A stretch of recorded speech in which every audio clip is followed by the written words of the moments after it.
Hello, my friends. It's Heather Nichols, and I wanted to talk about something different today than what I typically tend to share with my videos. And that is something that I've been doing for my body that has been really rocking my world. I have been playing with intermittent fasting, which is definitely something that's kind of, there's a bit of a trend right now. And I actually really get why that is. I'm somebody who, I wanted to share this video because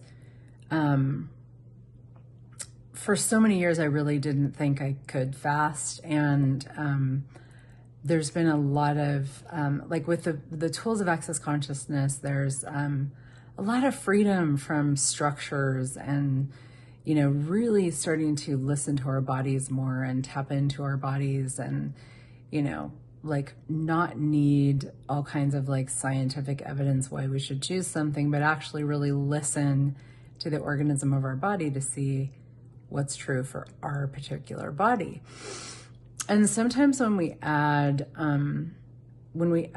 new things, like if we're asking for a change and we add something new, there's a different, you give yourself a different input, different information, which basically creates different awareness. And anything that you choose that is different can give you different awareness, which can be really helpful when you're asking for something different. And there have been some things that I've been asking to change with my body that just haven't really been changing the way that I wanted them to. But I knew, like my body was like, I know what it can be like. So let's have that, and I don't really believe in age or buy into, well, you lose your mojo when you get older. For me, it's like, let's have more mojo every day. And so, I've been kind of a seeker on that path for a while, my whole life really, but full on the past 30 years. And so I found out about intermittent fasting. I just, I'd heard a lot about it. A friend of mine told me she was doing it and like really loving what it was creating. And so I read a book. I don't even remember what the book was. It was, I don't know, about 5 or 6 months ago.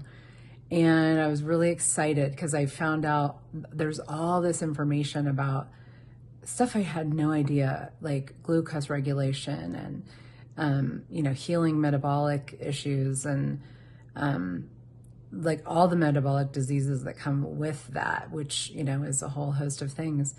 But,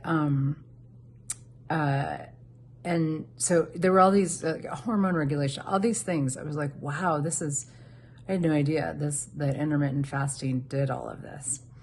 And so I was so excited to try it. So I did, and I failed miserably because I didn't have the right information.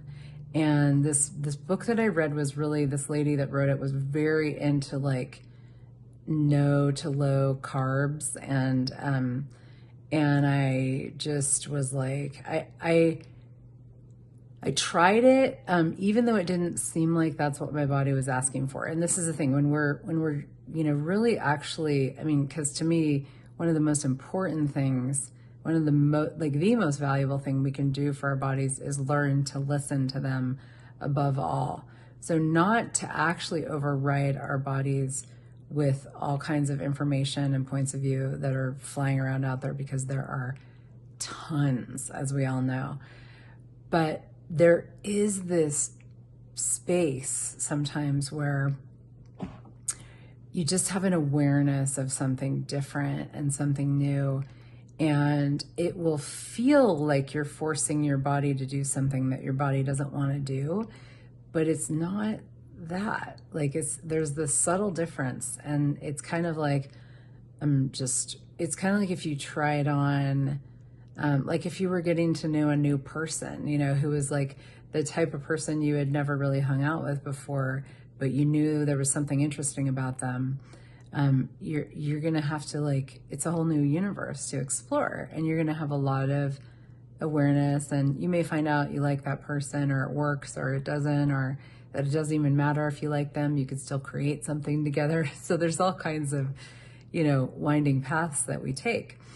So that's been one of the things with this that's been really cool for me, is to explore this universe of what can I add? Because I'm always asking, what can I add to my life and my body that would give me, greater, more of what I'm asking for? And I leave that as an open-ended question, and I don't try to answer it, and I just go about my life and really seek for the pleasure and the joy. And so with the fasting, it was one of those things where it was like, it doesn't seem like my body wants to do this, but I also know that my body wants to do this.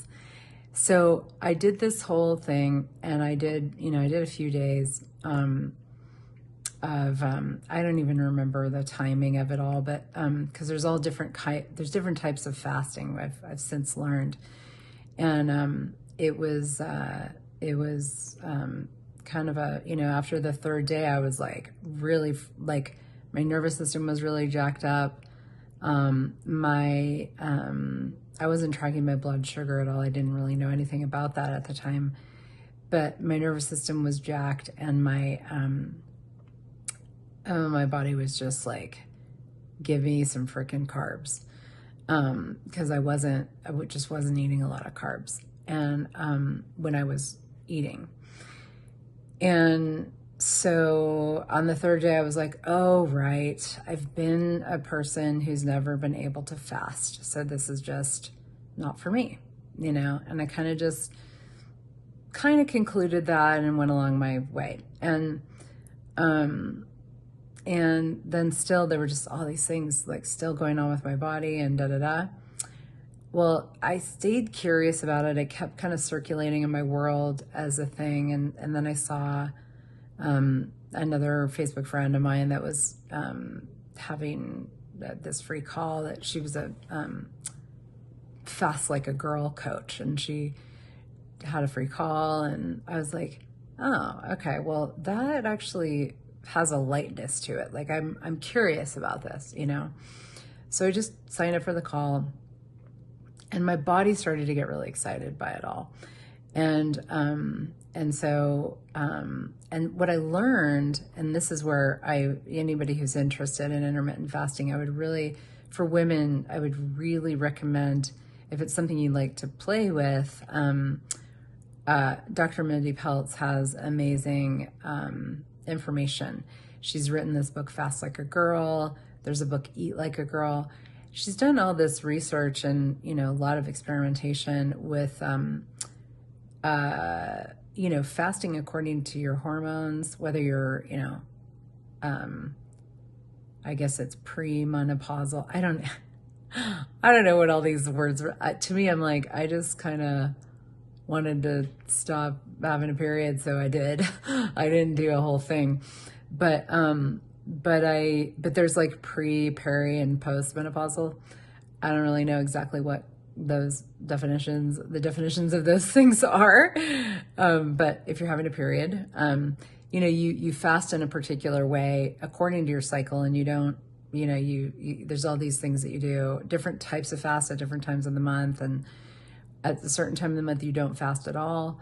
And then you sort of do more carbs at that time. And so a lot of awareness around proteins and fats and carbs. And again, this could start to feel so like constricting, if you were really trying to get it right and do it right and have it be right. And, that's not the point. The point is to use the information to create more awareness for you and your body.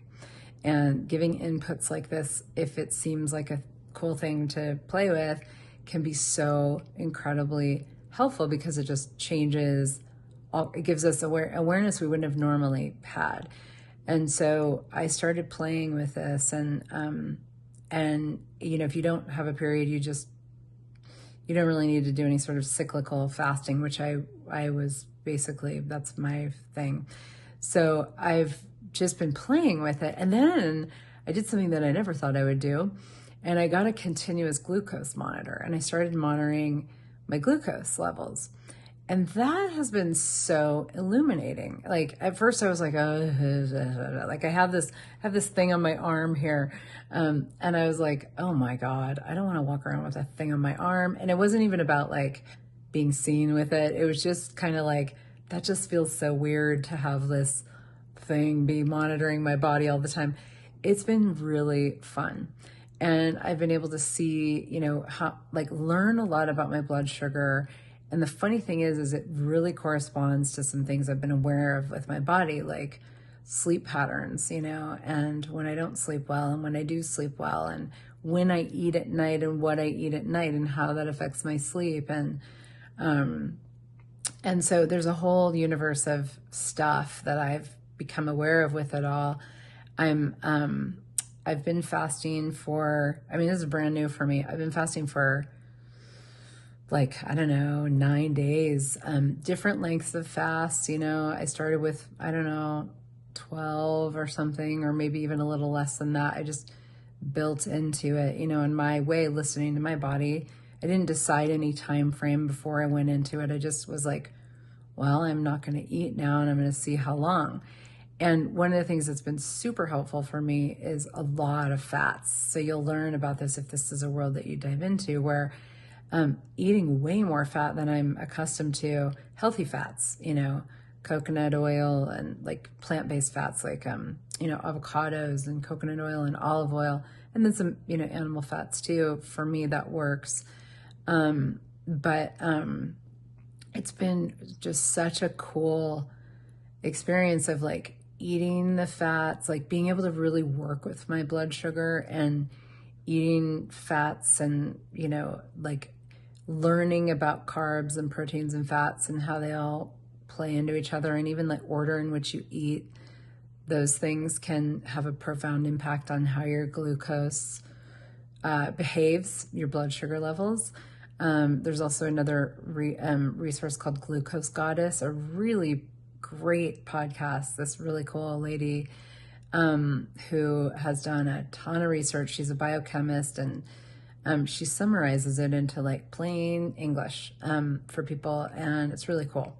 So that's another resource. Dr. Mindy Pelz, Fast Like a Girl, Glucose Goddess. Her name is Jessie Inchospe. And so two really amazing resources that I've tapped into in the past week.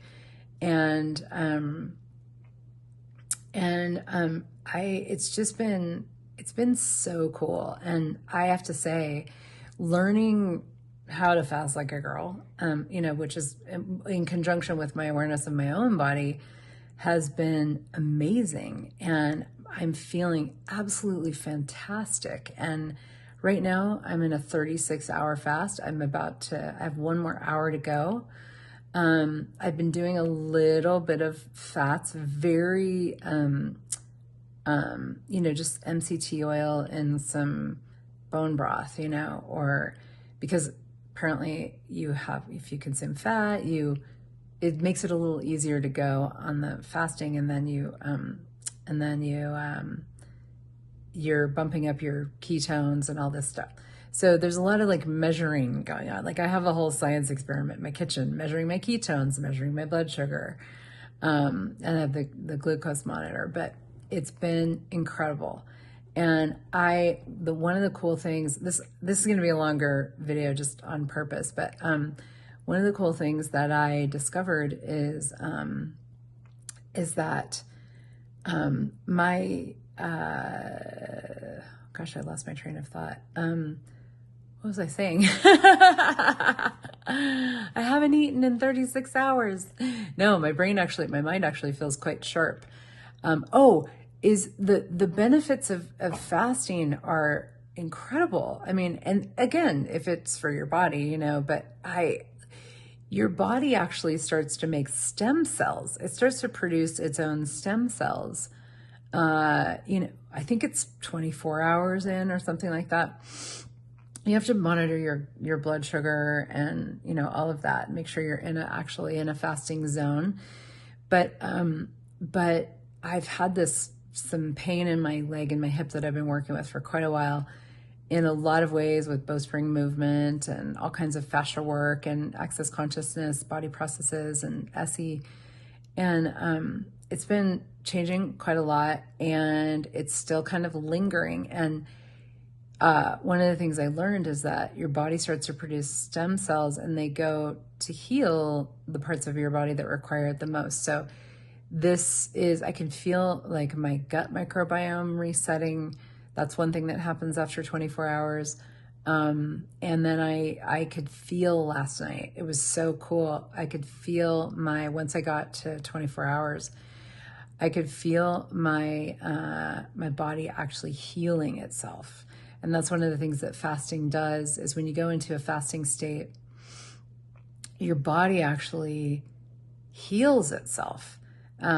Because it's not busy handling all the glucose spikes and the digestion, and so the eating period is very deliberate, and what you eat is very deliberate, and you have to be really on top of it, and there's a big learning curve for sure. And then if you really fuel your body with enough carbs and fats and proteins during the eating time, then, and all the, trace minerals and micronutrients as well. But then when you're fasting, your body has what it needs, and it can go into this incredible healing space. So apparently after 3 days, which is a long fast, I will do that at some point. You reset your dopamine levels.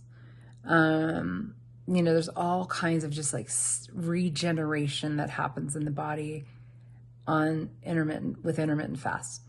And, again, it's not for everybody. And I'm just sharing anecdotal and, some of the things that I've heard from people that have done a lot of research. So I'm not a scientist. I'm not a doctor. This isn't medical advice, obviously, listen to your own body. But I wanted to just kind of dive into this topic a little bit in the context of pairing it with this idea of really listening to your body and using all kinds of cool tools and information. There's so many in the world to find out what's valuable for your body, what works for you. And I tell you, I've tried to fast so many times in my life for various reasons, cleansing, all this stuff. It never worked. But that's because I didn't know what to eat when I was eating. I didn't know how to tend to my body while I was fasting. And fats are just miraculous. I mean, I'm amazed what the fats have done for me. To TMI for this video, but really just blown away. And my body actually loves fasting, and I'm so excited about it. And now it's becoming just a fun, creative tool that I've added to my toolbox, where I get to learn and have more information and always run it through what's true for me and my experience of my body. And actually it's allowing me to have even more communion with my body. And in doing so, it's like I have like a brand new, beautiful creative tool for exploring even more and creating my body even more and creating regeneration and youthfulness and healing and aliveness and vitality. It's just the benefits are just absolutely off the charts. And I'm so grateful that I kept listening and leaning in, and as I will continue to do. It may not be something I do forever. Right now I'm like, wow, I can't imagine not doing this, because and you don't have to, it's not about like doing 36-hour fasts all the time, but even a 12-hour fast where you eat dinner and then you make sure you eat dinner a few hours before you go to bed, so you're not going to bed on a full stomach. And then, 12 hours later after you wake up, then you have something, and if you're drawn to that, like, do a little research, because there's all kinds of other details that will help you get more out of that, and or you start with 10 hours or you start with whatever, and just feel what it's like, because feeling hungry actually can be kind of fun too. in this interesting way. Like there's this lightness and brightness to it. So I could go on. I'm a big fan, and I just wanted to speak to my audience and bring this tool and share it with y'all, and I hope it contributes. Take care.